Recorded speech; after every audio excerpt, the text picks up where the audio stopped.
প্রচেষ্টার কথা তুলে ধরেন। প্রধান উপদেষ্টা বলেন, দক্ষিণ পূর্ব এশীয় দেশগুলোর মাঝে সাথে বাণিজ্য এবং বিনিয়োগ বাড়ানোর লক্ষ্যে বাংলাদেশ আসিয়ানের সদস্য হতে চায়। প্রধান উপদেষ্টা অধ্যাপক ডক্টর মোহাম্মদ ইউনূস বলেছেন, বাংলাদেশের মানুষ যথেষ্ট ভাগ্যবান, কারণ তাদের সমুদ্র রয়েছে যা বিভিন্ন দেশের সাথে ব্যবসা করার সুযোগ করে দেয়।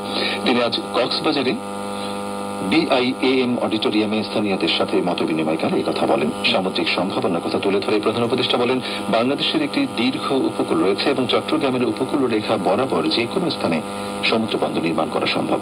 কক্সবাজার কেবল একটি পর্যটন কেন্দ্র শহরই নয়, বরং অর্থনীতির কেন্দ্র উল্লেখ করে তিনি বলেন, এখানে ব্যাপক পরিবর্তন আনা হয়েছে। নেপাল এবং ভারতের সেভেন সিস্টার্সের কোন সমুদ্র নেই উল্লেখ করে অধ্যাপক ডক্টর মোহাম্মদ ইউনূস পারস্পরিক সুবিধার জন্য বাংলাদেশের সমুদ্র বন্দর ব্যবহারের প্রয়োজনীয়তার উপর জোর দেন।